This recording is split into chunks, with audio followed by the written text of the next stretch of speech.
Hi, babies. Welcome to the We Are Life podcast. My name is Jenna, your host. I'm just so happy that you're here. I'm in my house today. Today got to about 107 degrees outside, and that is just hot. I wanted to be outside to film this episode, but I just felt like this couch was just calling my name today, and I'm just so happy to be here.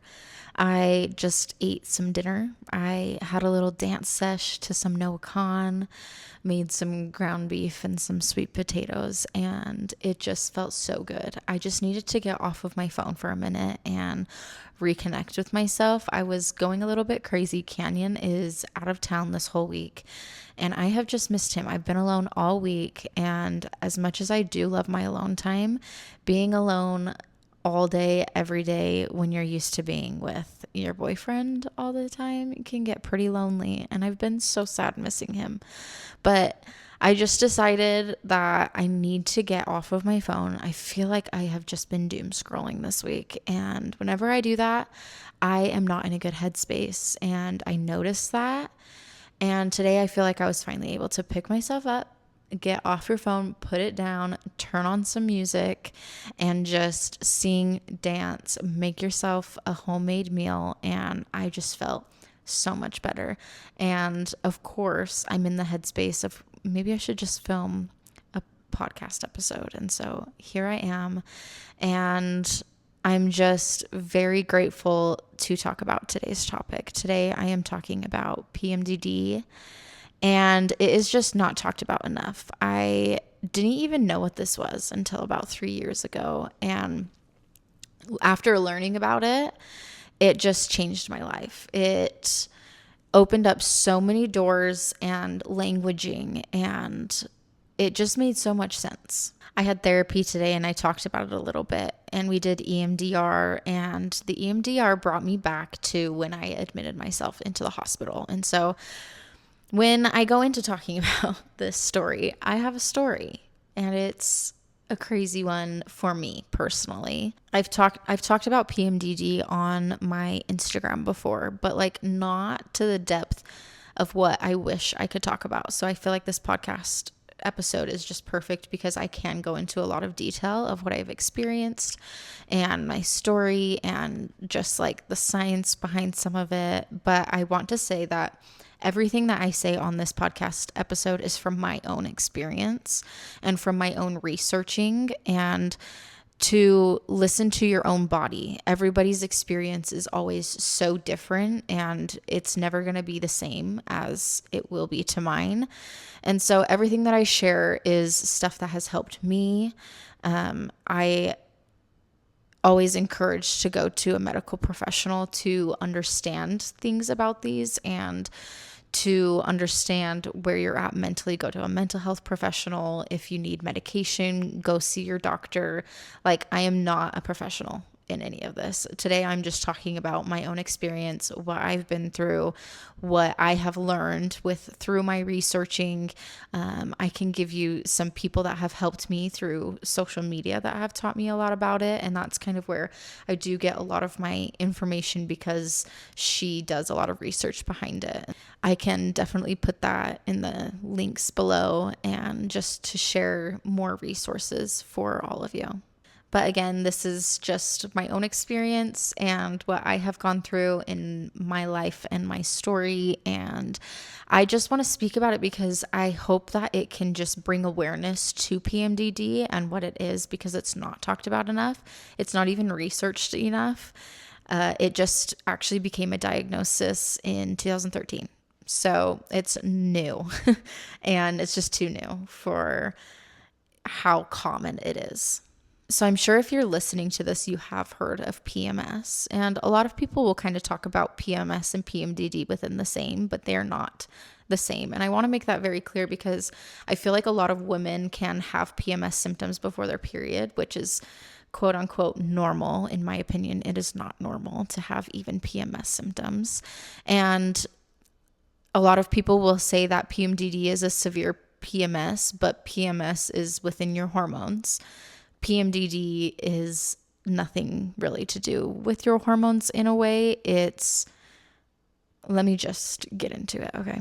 I do have my notes with me because this is something that I don't really want to get wrong in a sense. If I'm talking about like science things, I'm not perfect. I am human. So if you see me, if you're watching this and you see me kind of look down, that's what I'm looking at. It's honestly hard for me to like have a script, I guess you can say. I didn't write a script, I wrote some notes. But for me, it's always easy just speaking from the heart and the soul. And this is just something I don't want to get incorrect. I don't want to misinform anyone. I want everyone to have their own information about it because it is a super new and not talked about enough. So I just want to give you guys the correct information. So let's start with what PMDD even stands for. PMDD stands for premenstrual dysphoric disorder, and it is not a hormone imbalance, as some people have maybe been misinformed about. PMDD is, by definition, a mood disorder believed to be caused by a negative reaction in the brain to the normal fluctuation of hormone levels throughout your cycle. So it's not an imbalance of hormones. And within my own experience, I went to a hormone specialist and I got all my hormones checked. Everything was spot on. Nothing was out of whack. And so I was like, oh my gosh, okay, then what's wrong with me, And because I just always thought that it was a hormone imbalance. And it is actually just your brain's reaction to your normal fluctuation of your hormones throughout your cycle. So your brain is just not connecting the change of hormones that you are going through.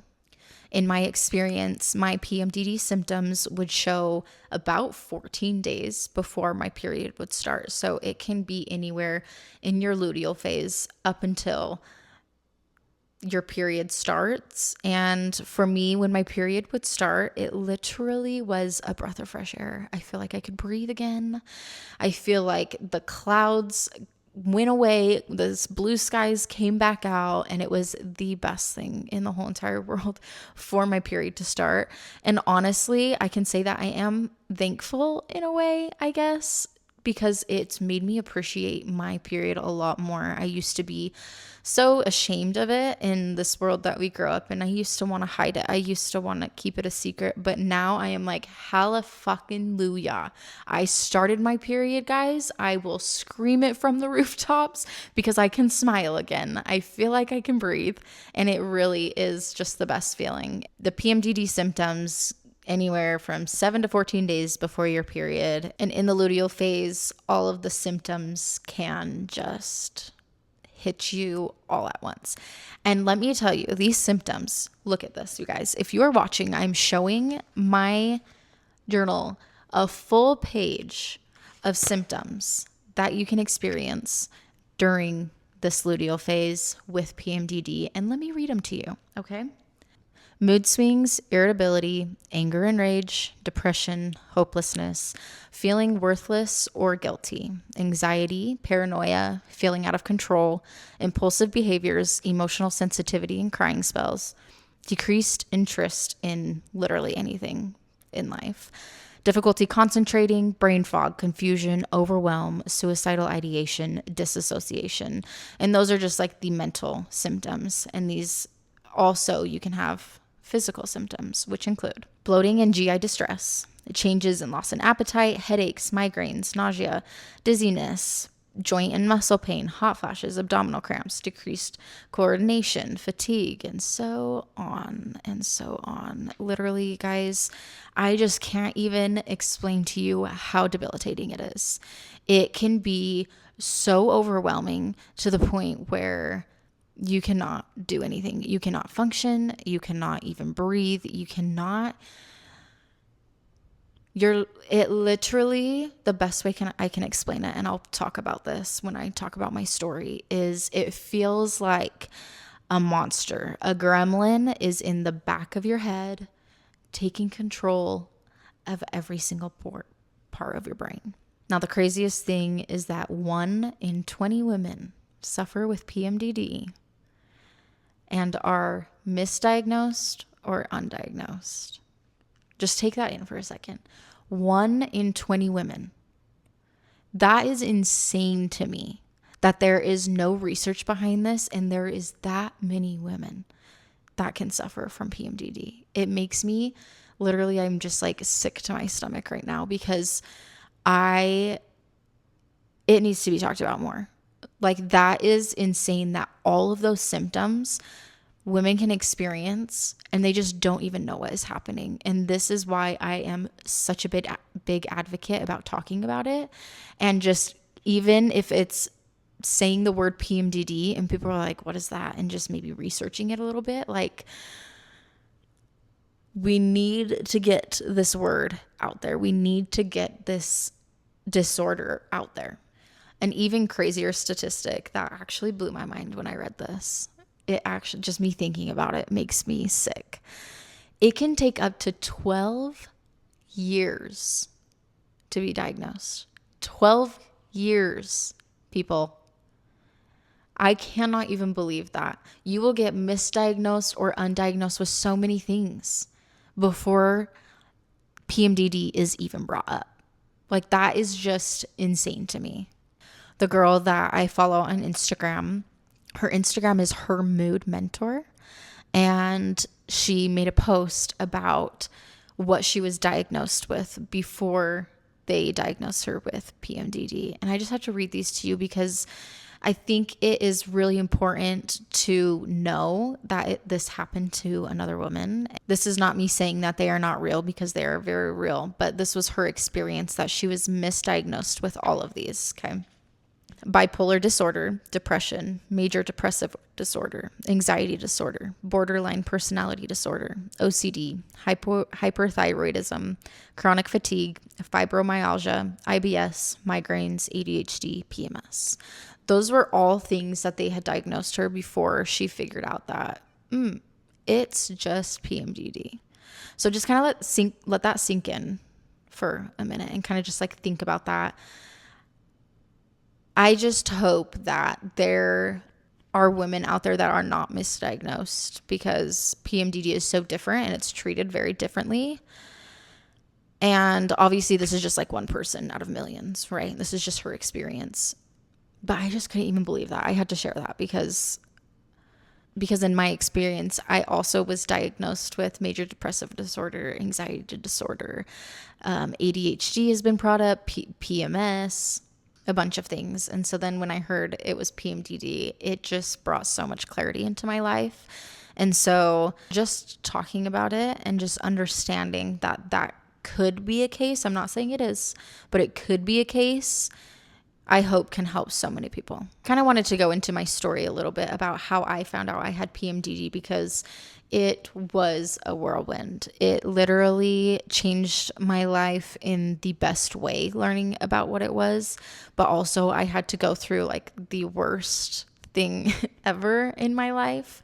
But I can look back at it and say that it was what needed to happen. And it was something that absolutely saved my life for what I did. And so in 2023, I think I talked about this a little bit on my first episode, but obviously I didn't go into depth about it. I had left a 5-year relationship out of the blue. I had absolutely no idea why I was doing what I was doing. I just had the impulse decision, I'm leaving. I have to. There's nothing else I can do.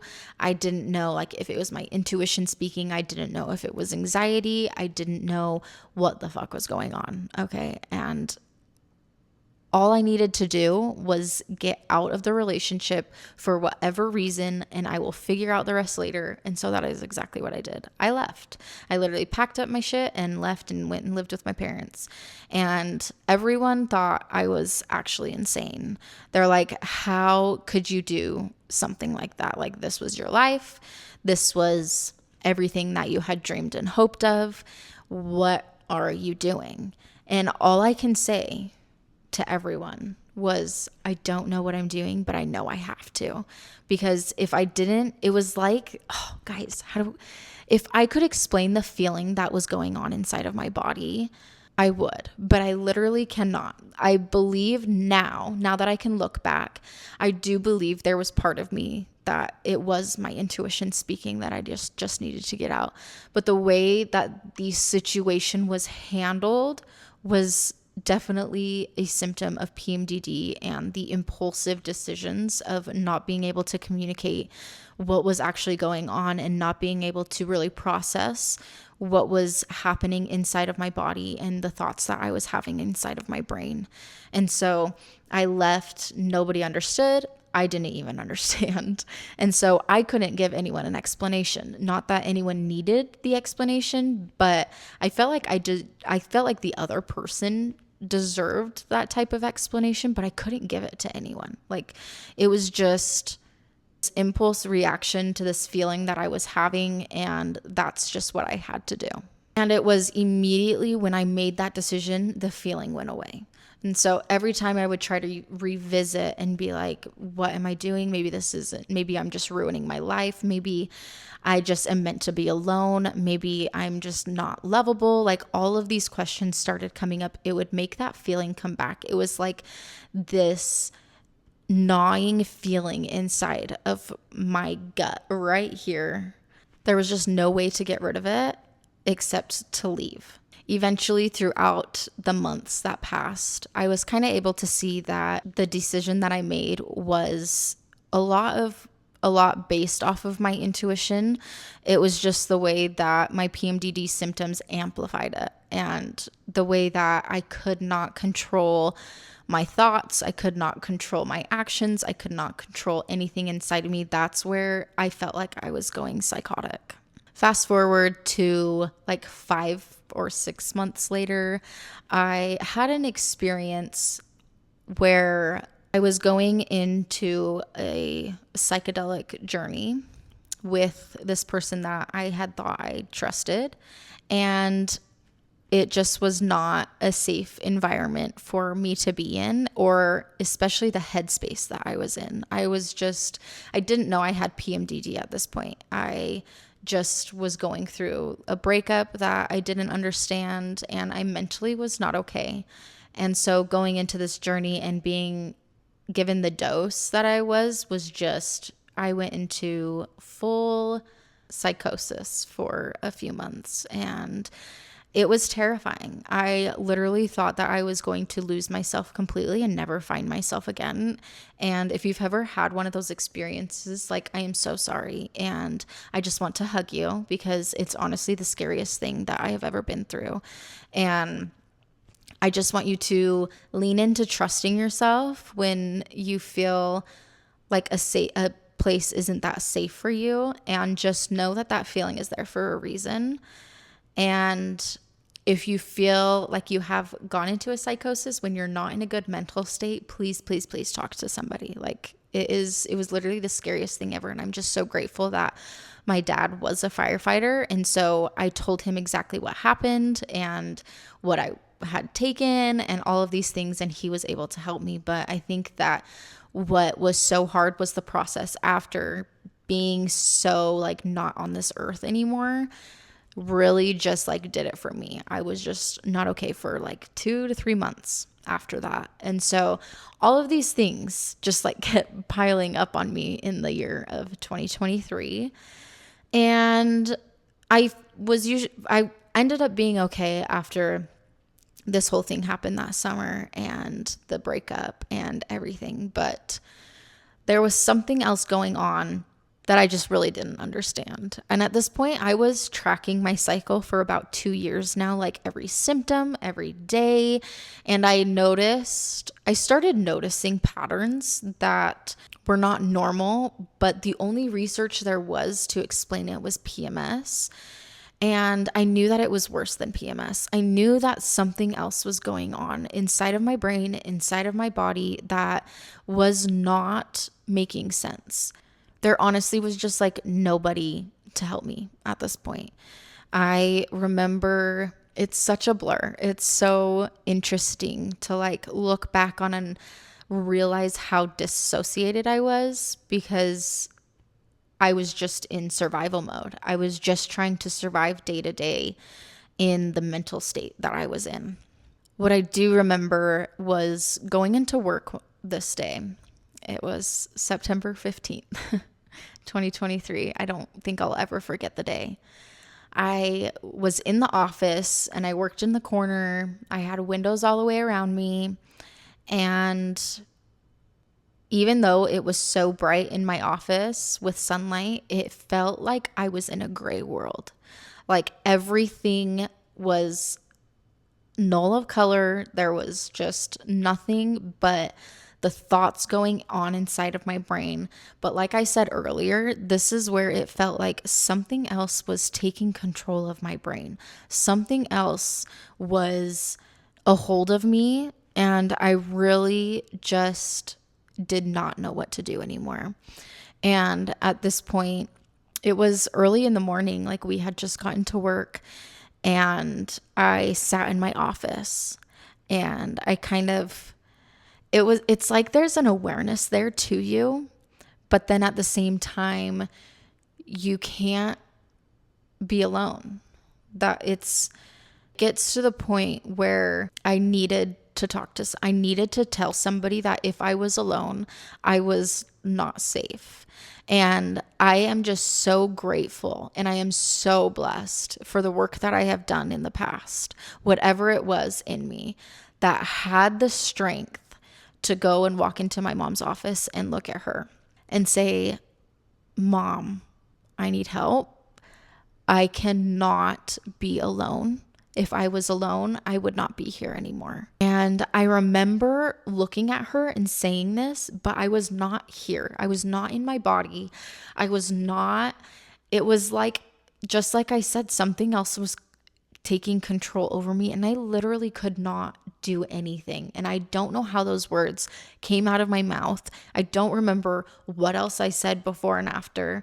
All I know is that she looked at me and she's like, okay, let's go.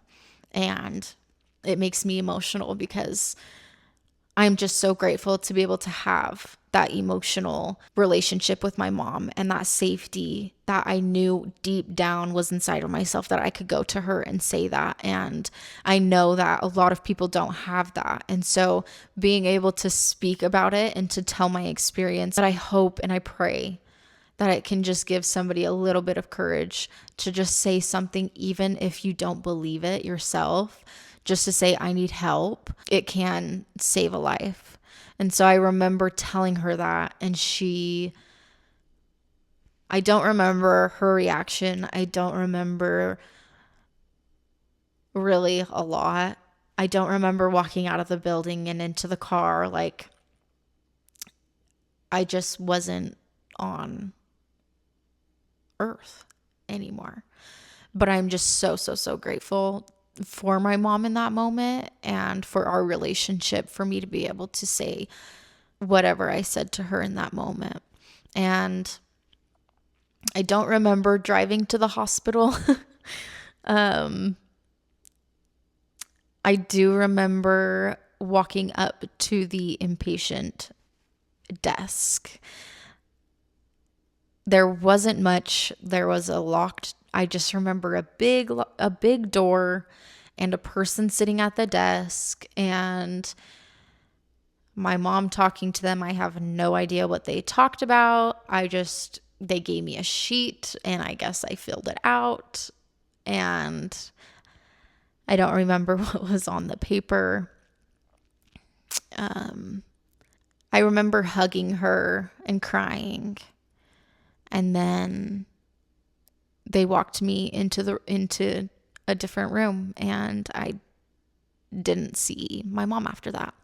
I didn't really know what I was going into. I just had no idea what even was going on. I was not okay, obviously. And so I walked into this room and there's tons of really big chairs. They kind of look like massage chairs, but they're not.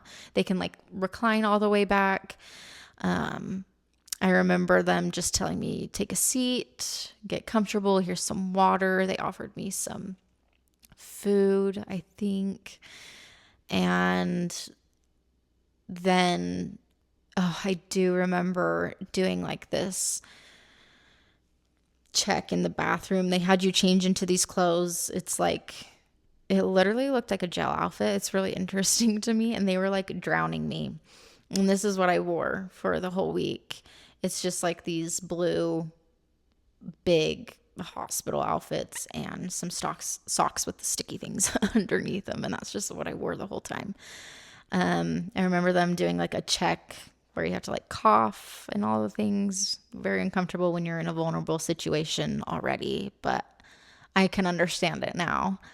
And then this waiting room that we were in wasn't the inpatient part. It was just kind of like an overnight. People can go in there if they're not feeling safe. And so I thought it was really cool that they had something like that. I talked to a psychiatrist or a counselor, and they just kind of go over kind of the same questions I think that they asked on the paper. I'm not really quite sure. I don't really remember.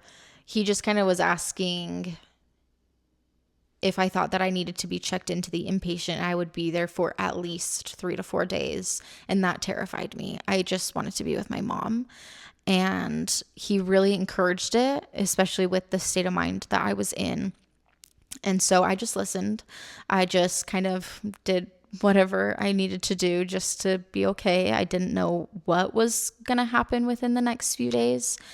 But that same day, within like an hour, they checked me into the inpatient center. And this is where they walked me in. They showed me my room, and I had a roommate and kind of gave me a little tour of the place. It was like a little box, just 4 hallways, front desk. There was like an activity room where we would meet every day, and a council room where I would meet with my psychiatrist, and then my room. And that was pretty much it. I just was locked in there. There's no fresh air, which is really interesting to me.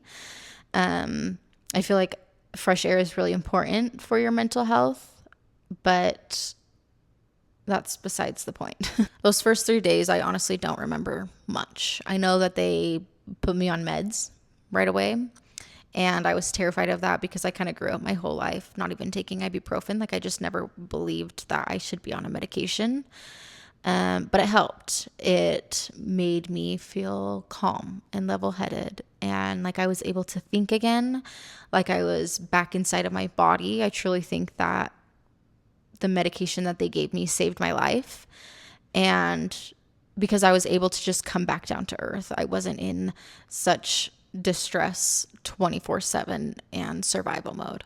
I remember one night, I believe it was the 4th night going into the 5th day, and I wanted to leave. I was just done being there. I felt like I was fine, and I remember that night I woke up at like 3 a.m. and I had a severe panic attack, and I just was on the floor. I didn't know what was going on. It was like I was going back through that episode all over again, and I just wanted this one nurse, the first nurse that I met. He was absolutely amazing. I just felt as though I was safe with him, but he wasn't on the floor at that time, and I went up to the nurse's desk, literally in the most dissociated state ever. I don't even remember their faces because I was just so out of it. But I just remember asking for his name, and they're like, he's not on the floor right now, but I think he's somewhere in the hospital working. Like, let's see if we can get a hold of him. And oh my God, this guy is an angel. He literally left what he was doing and came down and talked to me and allowed me to just feel safe again. And I'm just forever grateful for his presence. And I just don't even know his name anymore. And I've never seen him since. But I am just so grateful and thankful for a nurse like him. I believe that they did give me something to fall asleep because I was not able to fall asleep. And the next day, I went about our daily activities again. I think that every day they encourage some type of activity. They watch you, they document everything that you're doing. Obviously didn't have a phone, and so whenever I wanted to contact my family, I had to ask for the phone to call them, and you only had a certain amount of time to talk to them. I remember It was, I think, the day before I left. One of my friends wanted to talk to me, and oh my gosh, I just love her so much because she had previously been in the inpatient center as well, so she kind of knew what I was going through, and to talk to somebody that has been through the same thing that I went through made me feel not so alone and not so crazy. And she just was there for me in that moment of need. And there's just those friendships that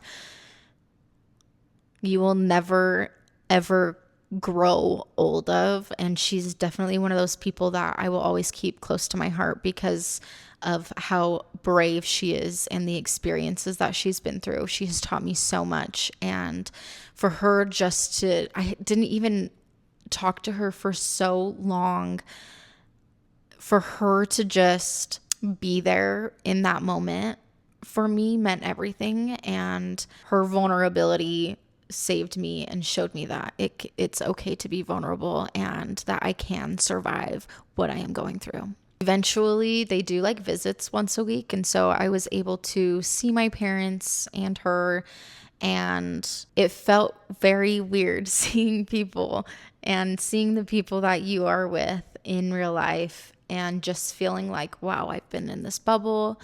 I am actually terrified to go back out into the real world, but I feel as though I was ready. So before you check out, you have to meet with your psychiatrist. And during all of this, I think I forgot to say, like, during you meet with your psychiatrist a few times, I think I met with him 3 times. And he was so great. He just made it known that I was not crazy. And I think that was one of the biggest things because I felt as though I was never going to be Jenna again. I felt as though I was going to be in the hospital forever and I was going to be in this state of paranoia all the time. But he really just brought me down to earth. And that is when he actually said, "Have you heard about PMDD?" And I was like, no, I have never heard of that. What is it? Like, what are you even talking about? I don't even know what that is. I've never heard those letters before. And he explained it. And I feel like a light bulb went off. It was like, you know, that feeling where you're just like, that's it. I just knew inside of myself, this is what is going on. And immediately I was like, I need to research. I need to research ASAP. So eventually I was cleared. I think I was in there for like 7 days, 6 or 7 days. Leaving was very weird. It felt very out of body again. I don't really remember, again, the first 2 days coming out of it. I don't even remember if I went back to where I was renting or if I went home. I think I went to my parents' house, but I just like don't even remember. It's so crazy to me how your brain and your body does that in those moments. All I know is that I am so grateful to have gone in there, because if I hadn't have gone in there, I probably wouldn't have known about PMDD as soon as I did. I maybe would have learned about it through obviously social media or people talking about it. But I think that me going in there and learning about it that way and being able to just dive right into what it is and to being diagnosed with it and to really understand what was going on inside of my brain and my body, it just changed my world. As hard and emotional and uncomfortable that situation was, I can sit here today and say that I am so very grateful for being able to speak up and to find the courage to be able to admit myself into the inpatient center and to have that week there to be able to just come back into my body and to appreciate the medical system and those doctors for the hard work that they do in saving lives. Like, I am so grateful for them. And it definitely changed my outlook. I can raise my hands and say that I was very negative towards the medical system before. I am very grateful for the hard work that they do. And they 1000% save lives. After I left, I was put on an antidepressant and gabapentin. And I would say that there's always a time and a place. And I am very grateful for the time that I had on my antidepressants. And I can happily say that I am almost 4 months off of my antidepressants. And to say that is absolutely insane because I never thought in a million years that I was going to be able to get off of my antidepressants. I think that once I got on them, I thought I was going to be stuck on them forever. It just helped me in that time of my life, and I am very, very, very, very grateful for them. Now I want to kind of shift the conversation to how I have lived with PMDD and how I am continuing to live with it, but also not being controlled and suffering through PMDD. And especially now that I can be off of my antidepressants with PMDD and I am still surviving. And I am happy and I enjoy my life and I am in a healthy relationship. And I think one of the first things that definitely helped me was researching and learning about what PMDD was. It changed my life. It changed the languaging that I can use, and it changed the way that I understood what was going on inside of my body and my brain. And just honestly being able to understand what it was and what it was doing changed how I looked at all of it. I think that even while I was on my antidepressants, just knowing that I had PMDD and what it was really, really, really helped me. And with that, tracking my cycle and tracking the symptoms that I had, that and the things that I was going through every cycle changed my world. It changed my life. I am not somebody who cycle syncs. That I think is very different than cycle tracking. So I always encourage cycle tracking before you get into everything else. I can probably go into that another day, but I personally don't believe in cycle syncing in my own life because it is so different. Like a lot of people will, just like a short example, a lot of people will do less on their period, but that's when I actually feel my best, and so I do more. And like in my ovulation, I actually feel way more emotional than I do sexy. There's just little things that, like I said when I started the episode, everyone is different and every body is different, and so just listening to your body and your needs is very, very important. Another thing that I always encourage to look into is histamines and PMDD. I believe that there is a lot of connection between them. One thing that I try my best to do is lower my intake of histamines in food. And so I stopped drinking alcohol. I try not to eat leftover foods. I also did cut out gluten. This is not like this will help with PMDD. Like, this is just my own personal experience that I notice whenever I have gluten, a lot of things spike within me, like within my body and my mind. And so I cut out gluten and it's been so great for me. I also take a multivitamin that I absolutely love. It has like iron, B12, magnesium, just there's like 10 different things in it, and it literally has changed my life. I also take a supplement of beef organs because I learned that my iron was really low, and iron is so important. I didn't realize how important it was for your body, for your nervous system, for your mental health. And so one thing that I really focused on was getting enough iron inside of my body. And I feel like through food, I wasn't getting enough. And so I started taking this supplement of beef organs and then with that multivitamin. Another thing that I have been taking, and I haven't done enough research to really talk about it. Again, all of these things that I am saying is through my own experience and what has been helping myself with my PMDD. And another thing that I am taking is creatine because it supports your brain health. And with those three things, I feel like my world has changed. Another one that people do recommend is saffron. I haven't tried it myself, This is just through research and through word of mouth that people say that saffron is a really good one. I have to try it and just like let you guys know. The one thing that really has helped is communication, languaging, and the support from the people around me. But I don't think that I would have the support that I do without the communication and language that I have and can share from my own experience. And so researching and learning about all of these things. If you're listening to this episode, it's a first step. If you've never heard about it before, just listening to my story and what I've gone through is the first step to learning about it and learning the languaging for it and what it even is and how you can help people in your life that maybe have it. I personally think all men should know about this, even just to the basics of learning about the cycle and the phases and the mood changes that women go through and the hormones and all of the things. I think that our families and the men in our life and our friends, our girlfriends, our siblings, I feel as though if everyone just knows a little bit more, the more support that everyone can give each other. I can't say it enough, but I just want you to know that this is just from my experience. I don't want to get in trouble. I can't, I'm not a doctor over here, okay?